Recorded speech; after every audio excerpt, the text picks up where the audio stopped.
নমস্কার, শুভ সন্ধ্যা। আমি মীনাক্ষী, চোখ রাখছি মুহূর্তের খবরে। আবারও একবার ভূমিধসে পাহাড় লাইনে বন্ধ হয়ে পড়ল রেল চলাচল। প্রেক্ষিতে লামডিং বদরপুর শাখায় আটকে পড়েছে বেশ কয়েকটি ট্রেন। দীঘা এবং মুপার মধ্যে নতুন করে ভূমিধসে একটি বড় পাথর লাইনের উপর আছড়ে পড়ার পর রবিবার আবারও বন্ধ করে দেওয়া হয়েছে লামডিং বদরপুর শাখায় ট্রেন চলাচল। উল্লেখ করা যেতে পারে, 3 দিন আগে একই ধরনের ধস পড়েছিল এই স্থানে। একটি বিশাল পাথর আবারও লাইনটি আটকে দিয়েছে।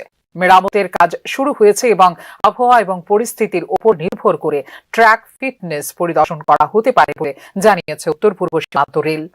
কয়েকটি ট্রেন বর্তমানে লামডিং এবং নিউ হাফলং এ দাঁড়িয়ে আছে, যেখানে যাত্রীদের সকালের খাবার এবং পানীয় জল সরবরাহের ব্যবস্থা করা হয়েছে বলে জানিয়েছে উত্তর পূর্ব সীমান্ত রেল। বরাক উপত্যকাকে আসামের বাকি অংশ এবং দেশের সাথে সংযুক্তকারী একমাত্র রেল যোগাযোগ ব্যবস্থাকে আবারও বিকল করে দিয়েছে এই ভূমিধস।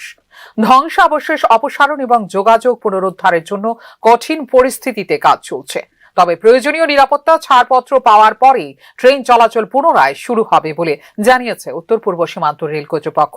প্রতিদিনের যাত্রী চলাচলের পাশাপাশি খাদ্য, জ্বালানি এবং নির্মাণ সামগ্রীর মতো প্রয়োজনীয় সরবরাহ পরিবহনের সুবিধা প্রদান করে লামডিং বদরপুর লাইন।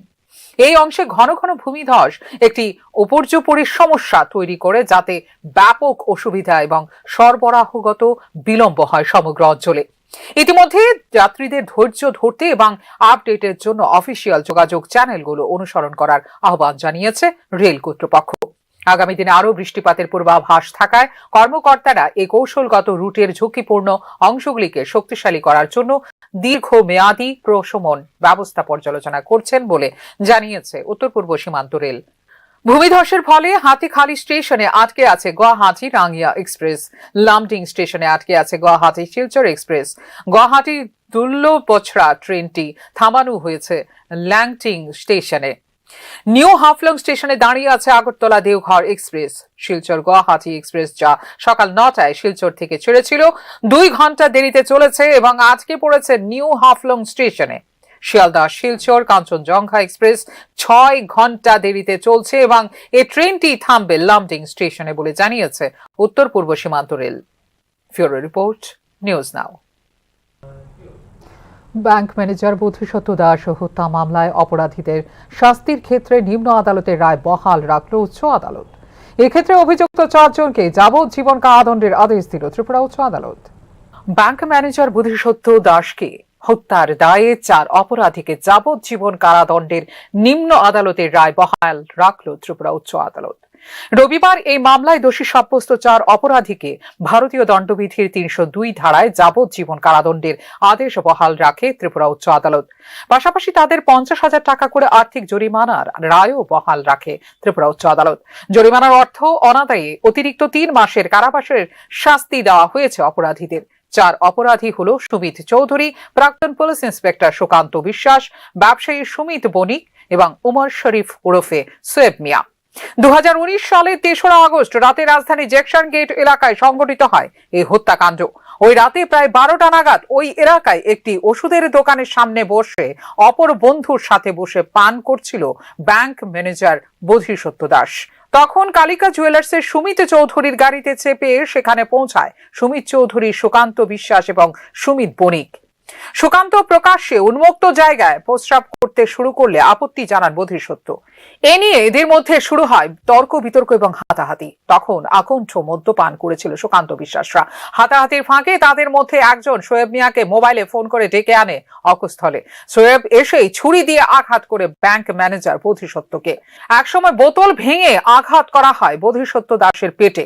গুরুতর জখম অবস্থায় তাঁকে রাস্তায় ফেলে কেটে পড়ে 4 জনই। রাতে ফায়ার সার্ভিসের গাড়ি করে বোধিসত্ত্বকে আনা হয় জিবি হাসপাতালে। হাসপাতালের বেডে পুলিশের কাছে 4 অপরাধীর নাম জানান ব্যাংক ম্যানেজার বোধিসত্ত্ব দাস। বয়ান মোবাইলে রেকর্ড করে রাখে পুলিশ।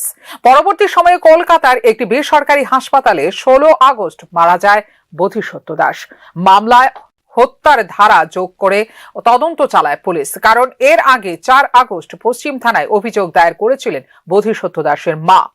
তদন্ত শেষে 4 জনের বিরুদ্ধে হত্যার দায় এনে আদালতে চার্জশিট দাখিল করে পুলিশ। প্রায় 4 বছর মামলার বিচার প্রক্রিয়া শেষে 4 জনকেই দোষী সাব্যস্ত করে জেলা ও দায়রা জজের আদালত। পরবর্তী সময় 2023 সালে এই মামলা গড়ায় ত্রিপুরা উচ্চ আদালতে। রবিবার এক রায়ে নিম্ন আদালতের দেওয়া শাস্তি বহাল রাখে ত্রিপুরা উচ্চ আদালত।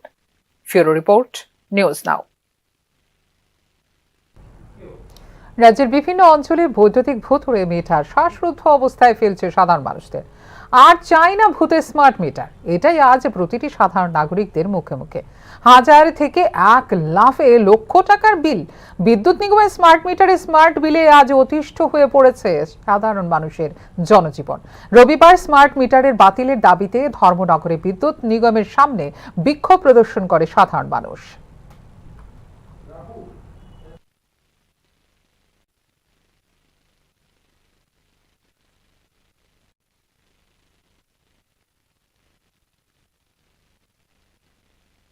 আমি এই অফিসে আসা যাওয়া করতেছি। আমার ঘরে একটা ফ্যান, একটা বাল্ব, সেখানে বিল এসেছে 1004 টাকা। তারপরে তারা কিছুটা কনসিডার করে 918 টাকা করেছে। আমি যখন আবার বিল দিতে এসেছি তারা বলছে এটা 997 টাকা। আমাকে সেটাই দিতে হয়েছে। এটা কি ধরনের ফাইজলামি? কারণ তাইলে লাস্ট ডেট 4 তারিখ, আমি বিল দিয়েছি 3 তারিখ, বুঝে নিয়েন। তারা লাস্ট ডেট আমাকে 4 তারিখ দিয়েছে, আমি 4 তারিখের ভিতরে বিল দিয়েছি। তারপরে তারা আমার কাছ থেকে 997 টাকা নিয়েছে। এখনকার মতো এই মুহূর্তে সংবাদ এই পর্যন্ত। অন্যান্য আপডেটস দেখার জন্য অবশ্যই নজর রাখতে হবে নিউজ নাওর পর্দায়। নমস্কার।